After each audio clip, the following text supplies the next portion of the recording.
the woman standing in the doorway of the general store in Ordway, Colorado, held something pressed so tightly against her chest that her knuckles had gone white.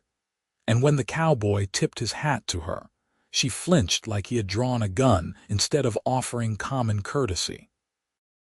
It was September of 1883, and the town sat dusty and wind-beaten under a sky so blue it hurt to look at. The cowboy, whose name was Jacob Young and who had ridden in that morning with a herd bound for the stockyards, watched the woman hurry past him with her head down, her dark hair escaping from its pins. She wore mourning black despite the heat, and there was something in the set of her shoulders that spoke of a grief so fresh it still bled. Jacob had seen plenty of widows in his 30 years. The West made them with alarming frequency. But something about this one caught and held his attention in a way he could not explain. Maybe it was the way she clutched that small object to her heart, like it was the only thing keeping her standing. Maybe it was the paleness of her face, the hollow look in her eyes that he glimpsed for just a second before she looked away. He did not follow her. He had cattle to see to and business to conduct, but he found himself looking down the street in the direction she had gone, wondering. Her name was Katherine Hayes, though she had been Catherine Morrison before her marriage, and she had arrived in Ordway 3 weeks earlier on the train from St. Louis with nothing but a carpet bag and the clothes on her back. The boarding house where she had taken a room was run by a woman named Mrs. Thornton, who asked few questions but watched everything with sharp eyes. Catherine worked now at the dress shop, pinning hems and mending tiers for the few women in town who had money to spend on such things. Her fingers were quick and skilled, and she never spoke unless spoken to. At night, she lay in her narrow bed and held the photograph, even though looking at it brought such pain she sometimes could not breathe. The photograph was burned along one edge, the paper curled and blackened. The image it held was barely visible anymore, just the suggestion of faces, of people who had once been whole and alive. She had pulled it from the flames herself, and her right hand still bore the scar across the palm where the fire had kissed her. Jacob Young sold his cattle and collected his pay, and he should have ridden out the next morning. There was work waiting for him at the ranch where he hired on seasonally, and autumn was coming with all the preparations that required. But he found himself staying an extra day, then another, making excuses about his horse needing rest and supplies needing replenishing. The truth was he kept seeing that woman in black, kept catching glimpses of her through the window of the dress shop or walking to the boarding house at dusk. And each time he saw her, she had her hand pressed to her chest, holding something close. On the third day, he was coming out of the saloon after a beer when he nearly collided with her on the wooden sidewalk. She made a small sound of surprise and stumbled backward, and his hand shot out to steady her by the elbow. "I apologize, madam," he said quickly, releasing her the moment she had her balance. "I was not watching where I was going." She looked up at him, and this close he could see that her eyes were a deep brown, almost black, and red-rimmed from crying. She was younger than he had thought, maybe 25 or 26. Pretty, despite the grief that hollowed her cheeks and tightened her mouth. "It is fine," she said, her voice soft and rough at the same time, like she had not used it much lately. "No harm done." She moved to step around him, and he saw it then, the corner of something pressed between her hand and her heart, a piece of paper or a card perhaps. Burned along one edge, the paper brown and brittle-looking. His curiosity burned almost as hot as his sudden, inexplicable need to make her smile. But he had been raised with manners, and he knew when to keep his mouth shut. So he simply tipped his hat again and let her pass, watching as she hurried away with that same quick, hunted walk. That evening, he found himself in the restaurant attached to the hotel, eating a steak he did not particularly want, when Mrs. Thornton came in with Katherine in tow. The older woman was talking steadily, her voice carrying across the small dining room. "You need to eat more than toast and tea, dear. You are wasting away, and that will not help anything." Katherine's protest was too quiet to hear, but Mrs. Thornton was having none of it. She steered the younger woman to a table near the window and fairly pushed her into a chair before taking the seat across from her. Jacob kept his eyes on his plate, but he listened shamelessly as Mrs. Thornton ordered for both of them, her tone brooking no argument. When the food came, roast chicken and potatoes and green beans, he heard Katherine's small sigh. "I am not very hungry," she said. "You are never hungry," Mrs. Thornton replied tartly, "but you will eat anyway, or I will sit here all night and make sure you do." There was silence for a moment, then the soft clink of silverware against china. Jacob risked a glance and saw Katherine slowly, mechanically, eating tiny bites. Her left hand rested on the table, but her right hand, he noticed, was in her lap, and he would have bet his last dollar that she was holding that burned piece of paper even now. What could it be? A letter from someone lost. A photograph of a dead husband. It clearly meant everything to her, whatever it was. And the burn marks suggested it had been rescued from a fire, which meant there was a story there, probably a tragic one. He wanted to know. The wanting surprised him with its intensity. Jacob was not usually a curious man. He did his work, minded his business, and tried to stay out of trouble. But something about Katherine Hayes pulled at him, made him want to understand, to help if he could. The next morning he made a decision. He would stay in Ordway a while longer. There was no pressing need for him to be anywhere else, and he had money in his pocket from the cattle sale. He could afford to take a few weeks, maybe find some work around town to justify his presence. The livery stable needed help, as it turned out. The owner was an old man with rheumatism in his hands, and he was happy to hire Jacob to muck stalls and handle the heavier work. It was not glamorous, but it was honest, and it gave Jacob a reason to be in town, to see Katherine in passing, to slowly, carefully, try to learn her story. He did not ask her directly. That would have been rude, an invasion of privacy. Instead, he listened to the gossip that flowed through the livery stable like water, the talk of the men who came to board their horses or have them shod. Katherine Hayes, he learned, was a widow. Her husband had died in a fire back in Missouri, along with her entire family. She had been the only survivor. She had come west to start over, to escape the memories, but the grief had followed her like a shadow. The photograph she carried, the burned one she held so close, was all she had left of them. Or so people assumed. No one knew for sure because Katherine never spoke of it, never showed it to anyone, never let it out of her possession. Jacob's heart ached for her. He knew something of loss himself. His own parents had died of cholera when he was 16, and he had been on his own ever since. But to lose everyone at once, in such a terrible way, he could not imagine the weight of that grief. He began to look for small ways to help her, though he was careful not to be too obvious about it. When he saw her struggling with a heavy basket of fabric scraps on her way back from the shop, he happened to be walking in the same direction and offered to carry it for her. When a sudden rainstorm caught her without an umbrella, he appeared with his oilskin coat and held it over both of them as he walked her to the boarding house. She accepted his help with quiet thanks, but she never invited conversation, never offered more than the bare minimum of words. And always, her hand was pressed to her chest, holding that photograph. Jacob never asked about it. Something told him that the moment he did, whatever fragile thread of trust was building between them would snap. So he kept his questions to himself and simply tried to be present, to be kind, to let her know without words that she was not alone.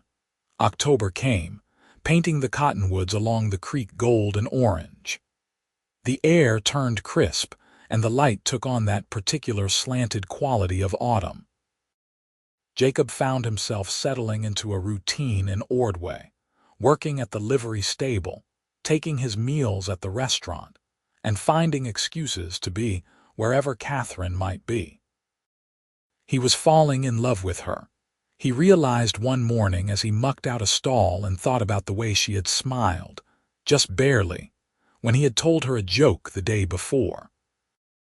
It was a quiet, aching sort of love, the kind that grew slowly in the spaces between words, fed by small gestures and shared silences. He did not know if she felt anything for him in return. She was polite always, and sometimes he caught her watching him with an expression he could not quite read. But she kept herself guarded, locked away behind walls of grief, and he did not know how to reach her. One evening in mid-October, he was walking past the church when he heard crying. It was coming from the small cemetery behind the building, and though he knew he should keep walking, something made him stop. Katherine was there, kneeling in the grass beside a grave that had not been there the week before. It was not a real grave, he realized as he got closer. Just a marker she had placed herself, a simple wooden cross with names carved into it. 3 names. A man, a woman, and a child, her family, he understood. She had given them a memorial here, thousands of miles from where they had actually died, because she needed a place to mourn them. She was sobbing, her whole body shaking with the force of it, and the burned photograph was in her hands, pressed against her heart. Jacob hesitated, torn between the desire to comfort her and the fear of intruding on her private grief. But he could not just leave her there, broken and alone in the gathering darkness. So he approached slowly, making enough noise that she would hear him coming and not be startled. "Katherine," he said softly. She looked up, her face wet with tears, and for a moment he thought she would tell him to leave. But instead, she just stared at him, her eyes so full of pain that he felt it in his own chest. "I am sorry," he said, though he was not sure what he was apologizing for. "I heard you crying and I could not walk away." She nodded, unable to speak, and fresh tears spilled down her cheeks. Jacob knelt beside her in the grass, not touching her but close enough that she would know he was there. They stayed like that for a long time as the sun set and the stars came out, and she cried until there were no tears left. And through it all, she held that photograph, her fingers trembling against the burned edges. Finally, when the worst of the storm had passed, she spoke. Her voice was hoarse, barely above a whisper. "I should have died with them." "No," Jacob said firmly. "No, you should not have. I was supposed to be home. I was supposed to be there. But I had gone to town, I stayed later than I should have, and when I came back, the house was already burning." Her voice broke. "I tried to get to them.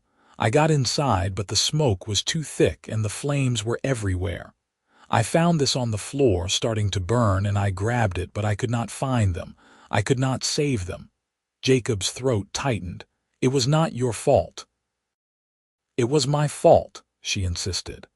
"If I had been home, maybe I could have woken them, gotten them out. Maybe they would still be alive. Or maybe you would be dead too," he said gently. "Katherine, you cannot blame yourself for surviving." She shook her head, fresh tears sliding down her face. "This is all I have left of them, this photograph. It was taken the summer before when Thomas and I had just married. His parents came to visit and we had a photographer come to the house. We were all so happy." She looked down at the burned image in her hands. "You cannot even see their faces anymore. The fire took even this from me." Jacob wanted to reach out to take her hand, to pull her into his arms and hold her until the pain lessened, but he did not. He just sat beside her and let her talk, let her pour out the grief that had been festering inside her since the moment she had watched her world burn. "Thomas was a good man," she said after a while. kind and gentle. He worked at his father's mill and we had a little house near the river. We were going to have a baby. I had just found out the week before the fire. Her hand moved to her stomach, a reflexive gesture. I lost the baby a few days after. From the shock, the doctor said. From the smoke I breathed in trying to save them. Jacob closed his eyes, the weight of her loss crushing him. She had not just lost her husband and his parents.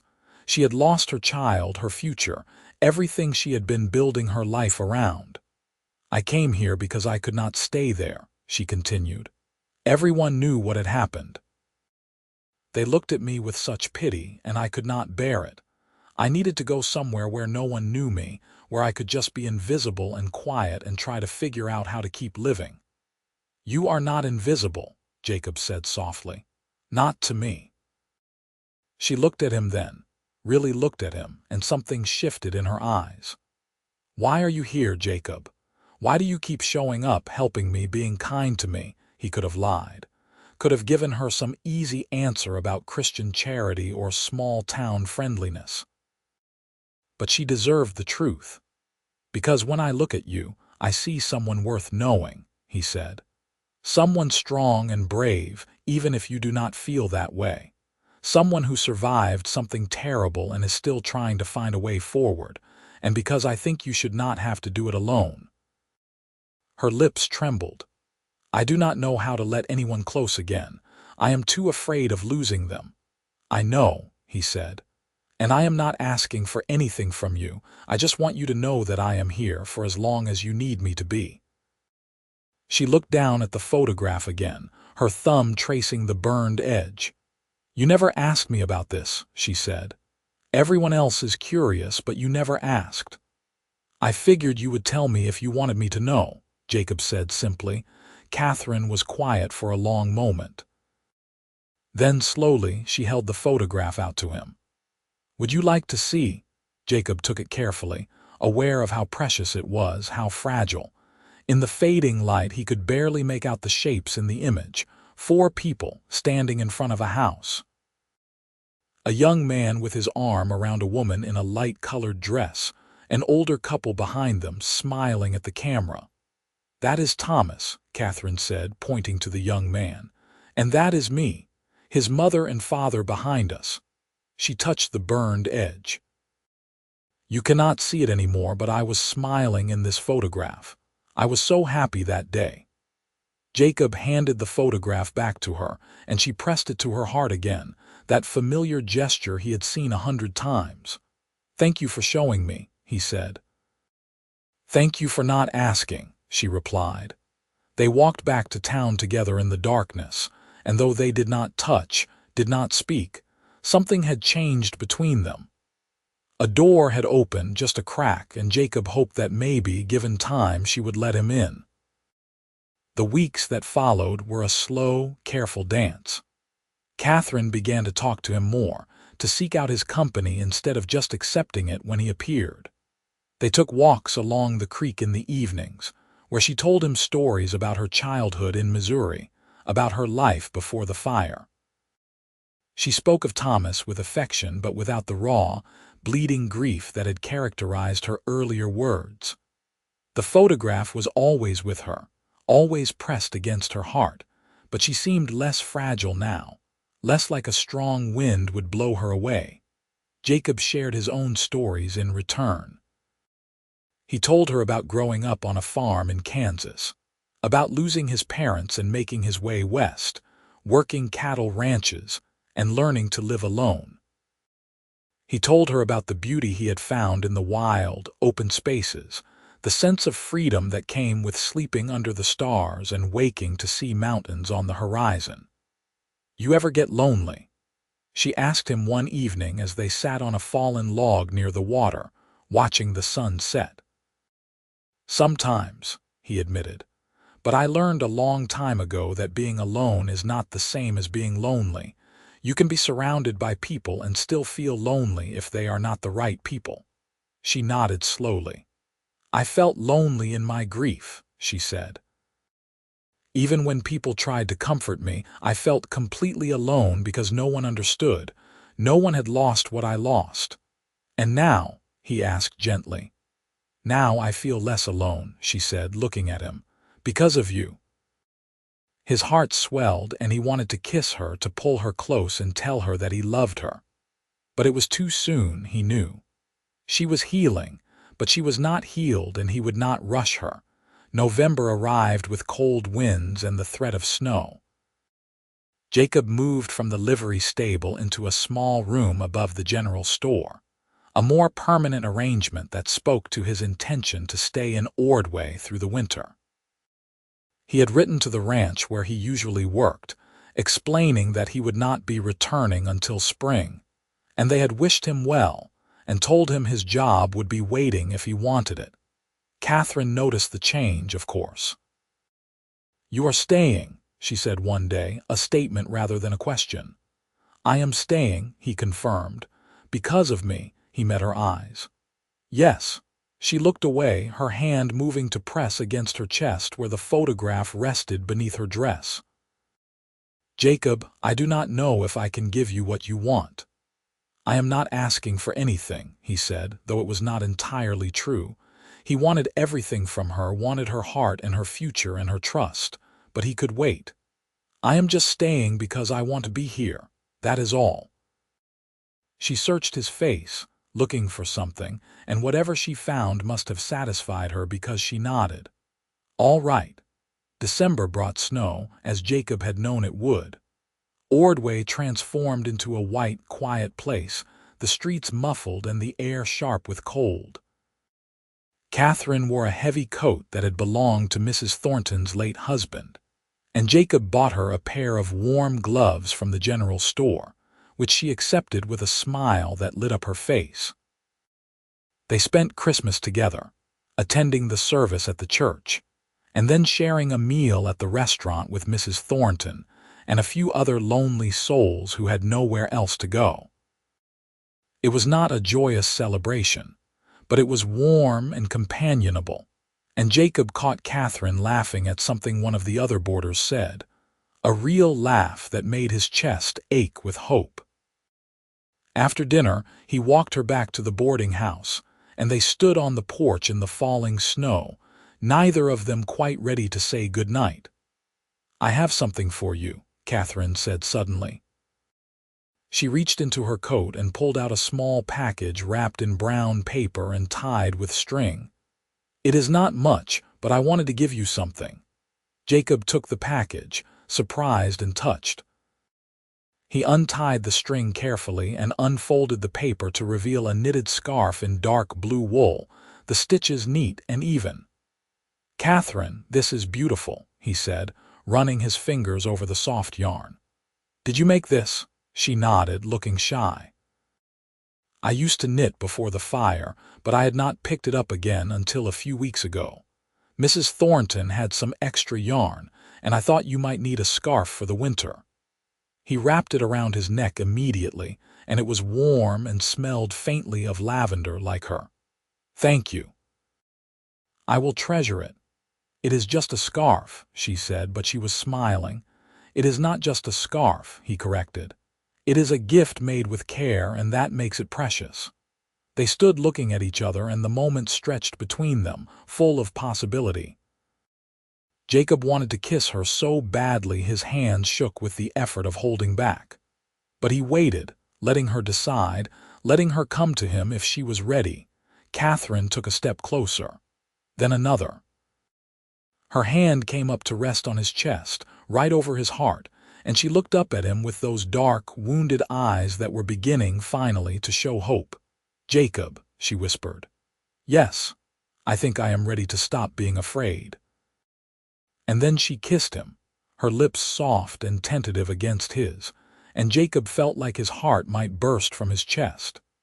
He wrapped his arms around her carefully, gently, as if she were made of glass, and kissed her back with all the love and patience he had been holding inside for months. When they finally pulled apart, both of them were breathing hard, and Katherine's eyes were bright with tears. "I still love him," she said, her voice breaking. "I will always love Thomas, But I think I am starting to love you too, and I do not know if that makes me a terrible person." "It does not make you a terrible person," Jacob said fiercely. "It makes you human. Katherine, no one expects you to stop loving someone just because they are gone. Your heart is big enough to hold both grief and joy, both past and present. And if you can find room in there for me, I will count myself the luckiest man alive." She cried then, but they were different tears than before.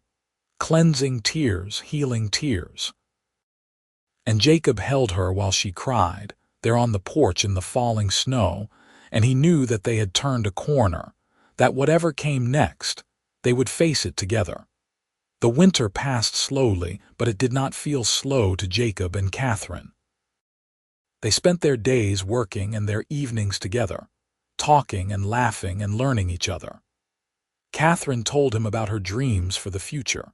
Small dreams at first, cautious dreams, like opening her own dress shop one day or learning to ride a horse. Jacob encouraged every one of them, no matter how modest, because he saw them for what they were. Signs that she was rebuilding her life, reclaiming her right to want things. She still held the burned photograph against her heart every day, but now she also held other things there. Letters from Jacob when he had to travel to a nearby town on business, a pressed flower he had given her on a walk, a small stone she had found that was shaped like a heart. The photograph was still precious, still treasured, but it was no longer the only thing tethering her to life. In February, on a day when the sun shone bright and warm despite the snow on the ground, Jacob took Katherine out to a spot along the creek where the ice had melted and the water ran clear and fast. "I have been thinking," he said, nervous in a way he had not been since he was a boy. "About the future, about what I want." Katherine looked at him, her expression open and trusting in a way it had not been when they first met. "What do you want, Jacob?" He took her hands in his, feeling the scar on her palm where the fire had burned her, the physical mark of everything she had survived. "I want to build a life with you. I want to marry you if you will have me. I want to help you heal, and I want to heal beside you, and I want to make new memories that are ours, not replacements for what you lost but additions to your story." Katherine's eyes filled with tears, and for a moment Jacob's heart sank, afraid he had pushed too hard, asked too soon. But then she was nodding, her hands gripping his tightly. "Yes," she said. "Yes, Jacob, I will marry you." He kissed her there beside the creek, with the sun warm on their faces and the sound of running water in their ears, and it felt like a promise, like the start of something new and good. They were married in April, when the world was green and alive again, and the cottonwoods were budding along the creek.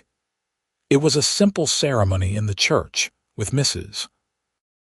Thornton and the livery stable owner as witnesses, but Katherine wore a dress she had made herself from pale blue fabric, and she carried wildflowers that Jacob had picked that morning. When the preacher asked if she took Jacob to be her husband, Katherine looked at him with clear eyes and said, "I do," her voice strong and sure.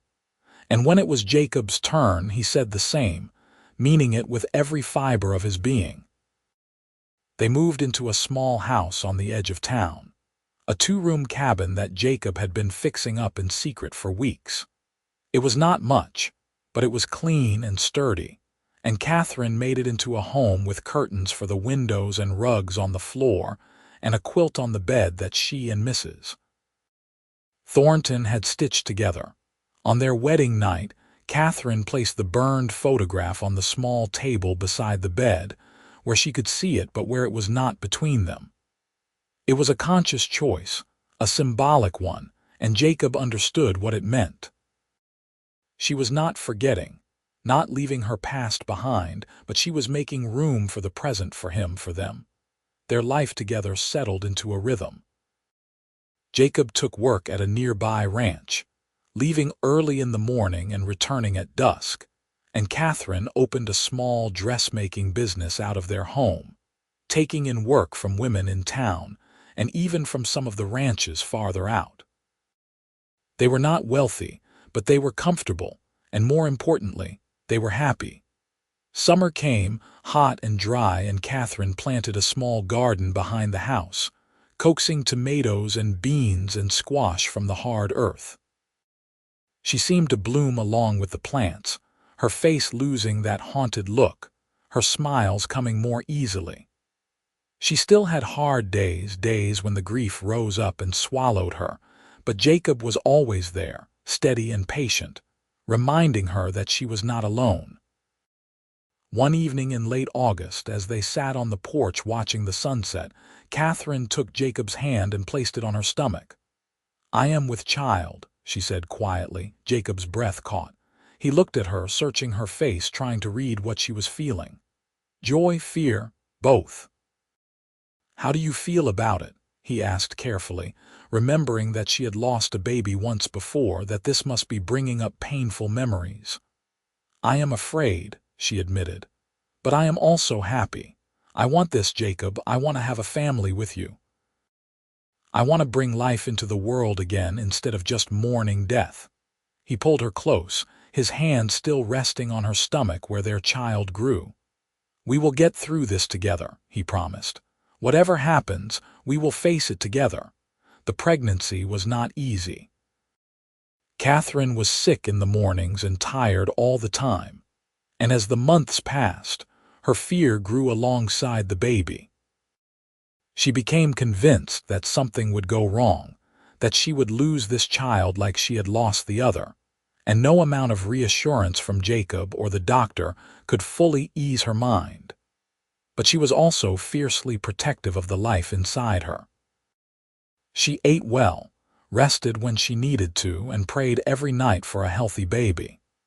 And slowly, as she felt the baby move and kick, as she saw her body change to accommodate this new life, some of her fear gave way to hope. In March of 1885, on a cold, clear night when the stars seemed close enough to touch, Katherine went into labor. Mrs. Thornton came to help, along with the doctor, and Jacob was banished to the other room to pace and worry and pray. It was a long, hard labor. Katherine cried out in pain, and Jacob had to grip the edge of the table to keep himself from bursting into the bedroom and demanding they do something, anything, to help her. But Mrs. Thornton came out periodically to update him, her face calm and reassuring, and he forced himself to trust that everything would be all right. Finally, just as the sun was beginning to rise, he heard a new sound, the thin, angry wail of a newborn baby. Jacob's legs nearly gave out from relief. He waited, his heart pounding, until Mrs. Thornton opened the door and smiled at him. "You have a son," she said. "A big, healthy boy, and Katherine is well." Jacob pushed past her into the bedroom, and there was Katherine, pale and exhausted but smiling, holding a tiny bundle wrapped in a blanket. She looked up at him, and her eyes were full of tears, but they were happy tears. "Jacob, come meet your son," she said softly. He crossed to the bed and looked down at the baby, this impossibly small person with a red, wrinkled face and dark hair plastered to his head. The baby's eyes were squeezed shut, and he was making little snuffling noises, his tiny fists waving in the air. "He is perfect," Jacob whispered, his own eyes stinging with tears. "Katherine, he is perfect. We made it," she said, her voice breaking. "We made it through." Jacob sat on the edge of the bed and put his arm around her, and together they looked at their son, this new life that represented hope and healing and the future they were building together. They named him James, after Jacob's father, and he was a good baby, healthy and strong. Katherine doted on him, and Jacob was a devoted father, taking turns walking the floor with the baby when he cried at night and making silly faces to get him to smile. Watching Katherine with their son, Jacob saw the last of the shadows fade from her eyes. She still grieved for Thomas and his parents, for the child she had lost, but the grief no longer defined her. She had found a way to carry it alongside joy, to honor the past while living fully in the present. One evening, when James was about 3 months old, Jacob came home from work to find Katherine sitting in the rocking chair by the window, nursing the baby. The burned photograph was on the table beside her, and she was looking at it with a peaceful expression. "I used to think this photograph was all I had left," she said when Jacob came to stand beside her. "I held onto it so tightly because I was afraid if I let go, I would lose them all over again. But I realize now that they are not in this photograph. They are in my memories, in my heart, in the way I live my life, and they always will be." She looked up at Jacob, and her smile was radiant. "Thank you for understanding that, for never asking me to give it up, to forget, to move on as if they never existed. You let me grieve in my own way, and you loved me through it, and that made all the difference." Jacob leaned down and kissed her forehead. "I will always love you, Katherine, the woman you are now, the woman you were before all of it." "I know," she said. "And I love you too, more than I ever thought I could love again." The years passed, and their life together grew richer and fuller. James grew into a bright, curious boy with his mother's dark eyes and his father's steady temperament. Katherine's dressmaking business flourished, and Jacob was promoted to foreman at the ranch, a position of respect and responsibility. They added onto the cabin, building a second bedroom and a larger kitchen, and Katherine planted roses in the front yard that bloomed pink and fragrant every summer. In the spring of 1887, Katherine gave birth to a daughter, whom they named Caroline. She was smaller than James had been, with fair hair and blue eyes, and she was a fussy baby who kept them up all night for the first few months. But she was also sweet and affectionate, and James adored his little sister, always wanting to help take care of her. Katherine still kept the burned photograph, but now it lived in a small wooden box on the mantel, along with other treasures. A lock of James's baby hair, a drawing that Caroline made when she was 3, a letter from Mrs. Thornton congratulating them on their anniversary. The photograph was still important, still precious, but it was no longer the only thing she held close to her heart. Life in Ordway continued its steady rhythm. The town grew slowly, adding a new school and a second church, and Jacob and Katherine became respected members of the community. They hosted dinners at their home, attended weddings and baptisms, and helped their neighbors when times were hard. They had built not just a marriage but a life, roots that went deep into the Colorado soil. On their 10th wedding anniversary, Jacob took Katherine back to the spot by the creek where he had proposed. The cottonwoods were in full leaf, and the water sparkled in the afternoon sun. James and Caroline were at home with Mrs. Thornton, giving their parents a rare afternoon alone. "Do you remember the first time I saw you?" Jacob asked as they sat on the same fallen log where they had sat so many times before. "You were standing in the doorway of the general store, and you looked so lost, so alone. I wanted to help you, but I did not know how. And now?" Katherine asked, leaning her head on his shoulder. "Now I know that I did not need to help you," he said. "You were always strong enough to save yourself. I just got to walk beside you while you did it." Katherine turned to look at him, her hand coming up to cup his cheek.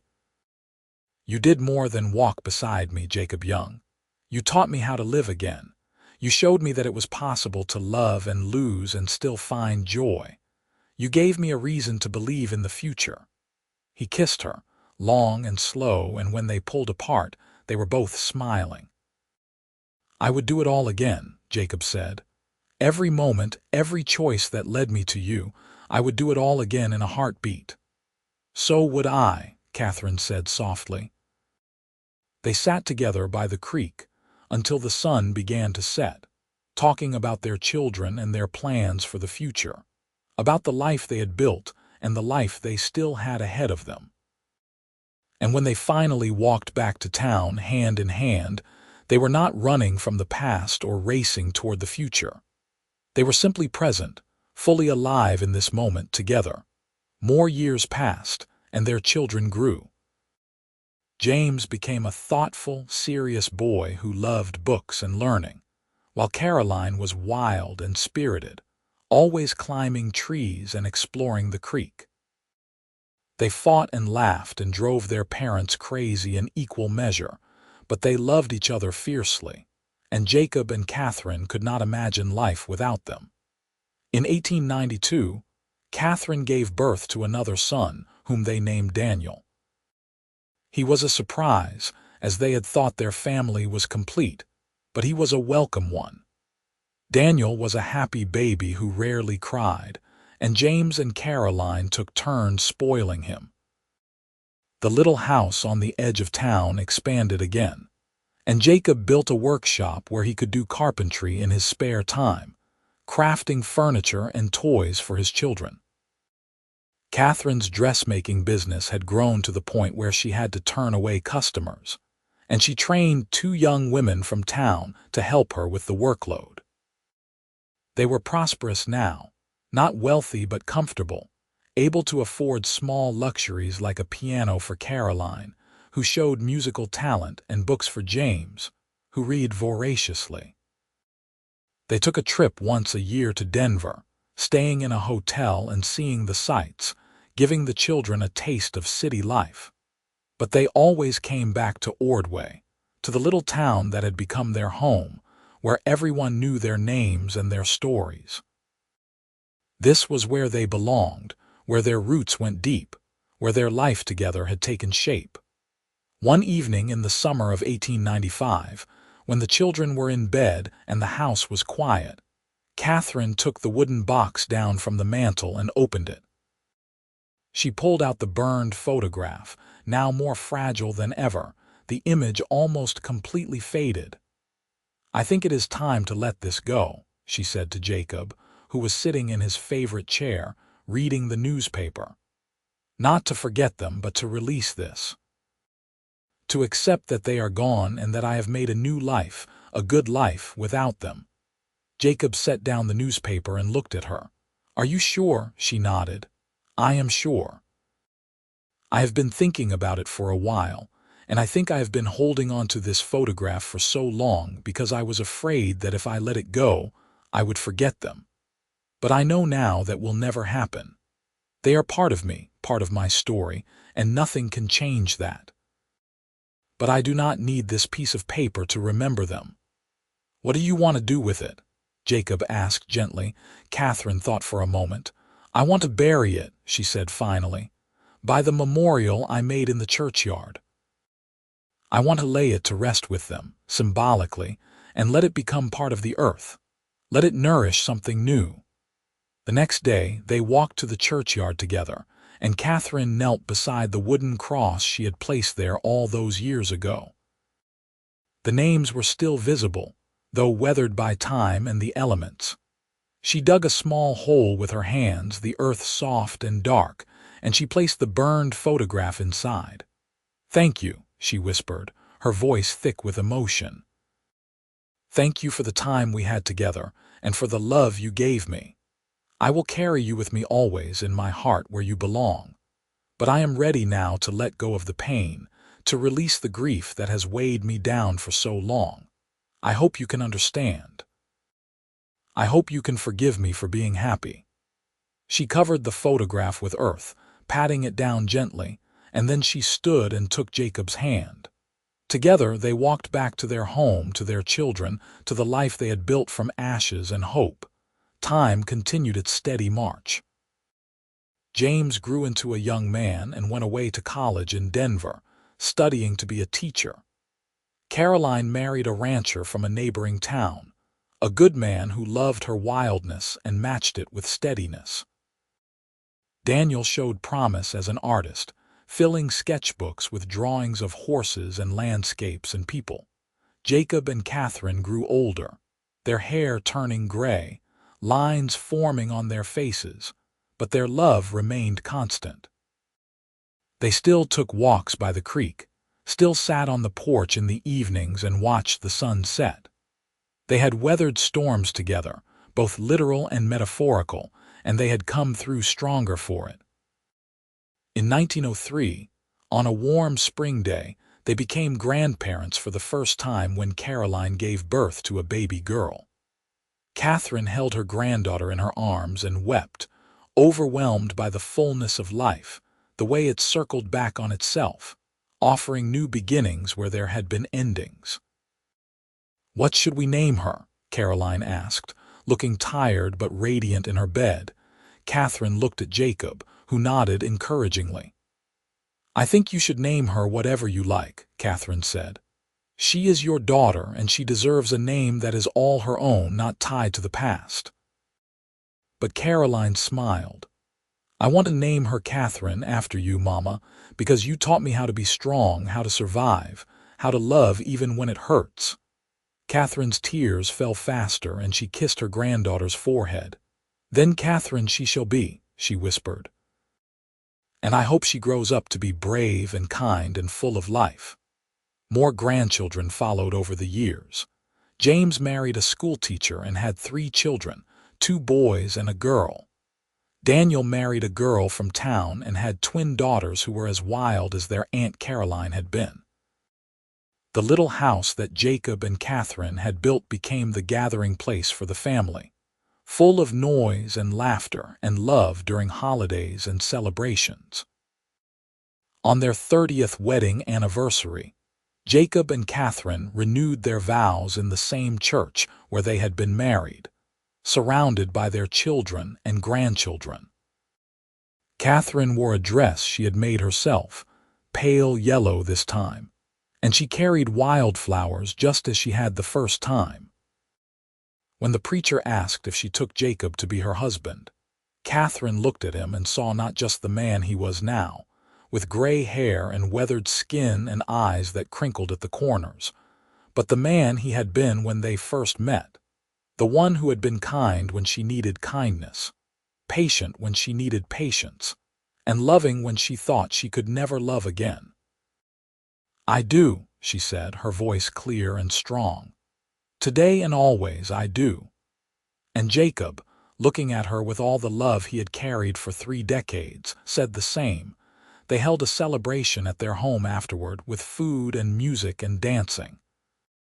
Jacob waltzed with Katherine in the yard under the stars, just as they had done at their first wedding, and their family watched and cheered. "We did it," Katherine said as they swayed together, her head resting on his chest. "We built something beautiful from the ruins, Jacob. We made a life worth living." "We did," he agreed, "and I would not change a single moment of it." The years grew shorter as they grew older, but they remained full. Jacob taught his grandsons how to ride and rope, passing on the skills he had learned in his youth. Katherine taught her granddaughters how to sew and cook, and she told them stories about her life, about the fire and the grief and the cowboy who had never asked her what the burned photograph meant. Why did he never ask? One of the granddaughters wanted to know. Katherine smiled. Because he understood that some things are too precious, too painful to speak of until you are ready. He gave me the space to heal in my own time, without pressure, without judgment, and that was the greatest gift he could have given me. In the spring of 1910, Jacob fell ill. It was nothing dramatic, just a cough that would not go away, a tiredness that settled deep in his bones. The doctor said it was his heart, that it was simply wearing out after 70 years of hard work and good living. Katherine nursed him with the same fierce devotion she had shown to everything she loved. She sat by his bed, holding his hand, reading to him, talking to him about their life together. Their children came to visit, and their grandchildren, and the little house was full of love and sorrow in equal measure. One evening, when the light was soft and golden, Jacob squeezed Katherine's hand and looked at her with clear eyes. "I am not afraid," he said. "I have had a good life, a full life. I have loved and been loved, and that is all anyone can ask for." "I am not ready to let you go," Katherine whispered, tears streaming down her face. "I know," he said gently, "but you will be all right. You are the strongest person I have ever known, Katherine. You survived the fire, you survived losing everyone you loved, and you built a new life from nothing. You will survive this too." "I do not want to survive it," she said. "I want to keep you with me." "You will keep me with you," Jacob said. "In your heart, in your memories, in the children and grandchildren we made together. I will always be with you, Katherine. Always." He died that night peacefully with Katherine holding his hand and their children gathered around. And though Katherine's heart broke, though the grief rose up and threatened to swallow her, she did not shatter. She held onto the life they had built, the love they had shared, and she knew that he had been right. She would survive this. She would carry him with her, just as she had carried Thomas and the others, and she would keep living, keep loving, keep finding joy in the world. She buried him in the churchyard, next to the memorial she had made for her first family. It seemed fitting, somehow, that all the people she had loved and lost should rest together in this place. She visited their graves often, bringing wildflowers in the summer and evergreen boughs in the winter, and she talked to them as if they could hear her. "I miss you," she would say to Jacob. "Every moment of every day I miss you. But I am grateful, so grateful for the time we had together. You saved my life, Jacob Young, not from the fire but from the darkness that came after. You showed me how to live again, and I will never forget that." Katherine lived for another 10 years after Jacob died, and they were good years. She spent them surrounded by her children and grandchildren, watching them grow and change, sharing her wisdom and her love. She continued to sew, though her fingers grew stiff with arthritis, and she continued to tell stories about the Wild West, about the days when Ordway was just a dusty frontier town and life was hard but full of possibility. On a warm afternoon in June of 1920, Katherine sat on the porch of the house she and Jacob had built together, watching her great-grandchildren play in the yard. The roses were blooming, filling the air with their sweet scent, and the sun was warm on her face. She felt tired, a deep, bone-deep tiredness that had nothing to do with physical exertion and everything to do with the long, full life she had lived. But she also felt content, at peace with the choices she had made and the life she had built. As the sun began to set, painting the sky in shades of orange and pink and gold, Katherine closed her eyes and thought about all the people she had loved. Thomas and his parents, the baby she had lost, Jacob, her children, her grandchildren, her great-grandchildren. They were all part of her, woven into the fabric of her being, and she carried them with her wherever she went. She thought about the burned photographs she had buried all those years ago, and she wondered if anything had grown from that spot, if her grief had nourished something beautiful. She liked to think it had. She liked to think that even pain and loss could be transformed into something good, given enough time and care. As the last light faded from the sky, Katherine took one final breath and let it out slowly. And then, gently, peacefully, she slipped away, into whatever waited on the other side. Her children found her there on the porch, a small smile on her face, and they knew that she had gone to join Jacob and all the others she had loved. They buried her in the churchyard, between the memorial for her first family and Jacob's grave, and they marked her passing with tears and stories, and the kind of love that transcends death. The house she and Jacob had built remained in the family for generations, a testament to the life they had created together. And when her great-grandchildren asked about Katherine Hayes Young, about the woman who had survived fire and loss and grief to build something beautiful, their parents told them the story. They told them about the burned photograph she had held against her heart, about the cowboy who had never asked her what it meant, about the love that had grown slowly and carefully between them, nourished by patience and kindness and understanding. They told them about the life she had built from ashes, about the children and grandchildren who were her legacy, about the strength and courage it took to keep living when everything had been taken away. And the great-grandchildren listened, wide-eyed and reverent, understanding that they were part of something bigger than themselves, part of a story that stretched back through time and would continue forward into the future. They were Catherine's legacy, the proof that love could survive anything, that hope could bloom even in the darkest places, that life, no matter how hard, was always worth living. In the churchyard, the graves stood quiet beneath the Colorado sky, markers of lives lived fully and loved deeply. And if you stood there in the evening, when the light was soft and the wind whispered through the cottonwoods, you might almost hear their voices, Katherine and Jacob and all the others, telling their stories to anyone who would listen.